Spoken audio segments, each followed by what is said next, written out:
Does the Bible have sexist laws that denigrate women as impure and unclean? Some feminists will cite the Bible's ritual purity legislation, such as laws concerning menstrual impurity and childbirth, as evidence of sexism in the Bible.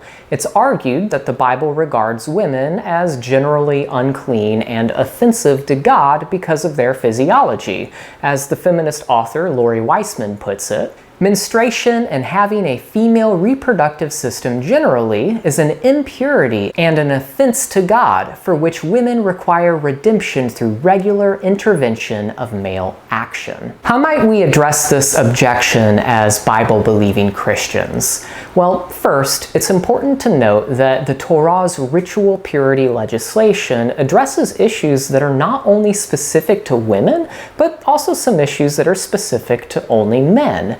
Therefore, it's wrong to say that the Torah singles out women as unclean. Second, ritual purity in the Torah does not equate to sinfulness. Ritual impurity is not offensive to God per se. Scholar Jonathan Clawens gives an excellent summary.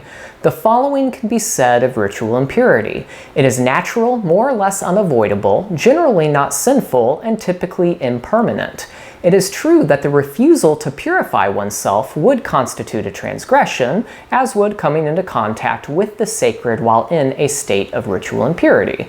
It is also true that a few biblical narratives view leprosy as a punishment for moral shortcomings. But in the end, the following claim still stands. It is not sinful to be ritually impure, and ritual impurity does not result from sin. So in summary, ritual impurity is merely a temporary ceremonial status that bars a person from participating in sacred space and activities, such as the tabernacle or temple services in ancient Israel. It is not a sin to be ritually impure. Sin occurs only when one participates in certain sacred activities while in a ritually impure state.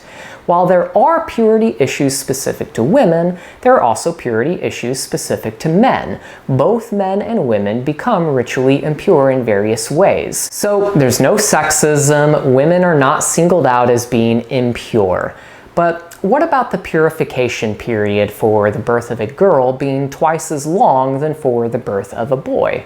Does this suggest that girls are more ritually impure than boys? No, not at all. Consider that the mother brings the same purification offering, quote, whether for a son or for a daughter.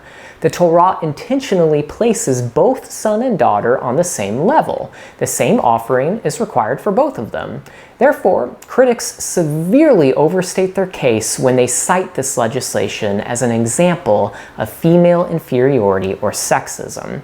The reason for the longer purification period for daughters, according to Dr. Richard Davidson, is a matter of, quote, simple mathematical logic. As Davidson explains, vaginal bleeding frequently occurs on the part of the newborn girl as well as her mother. Hence the phrase blood purification likely applies to the discharge of both mother and daughter, and thus the ritual uncleanness of two females must be accounted for. Once again, there's no sexism here. When all of the relevant data are considered, the feminist objections on the basis of the ritual purity laws in the Torah are severely underwhelming. Hey guys, thank you so much for watching this video. If you are interested in more information on topics like this, check out my book, Is God a Misogynist?, where I deal with many feminist objections to the Bible like this one. As always, please be sure to like this video and subscribe. Also, don't forget to hit that notification bell so that you'll be notified when I release new content like this. I'll see you guys next time. Blessings and shalom.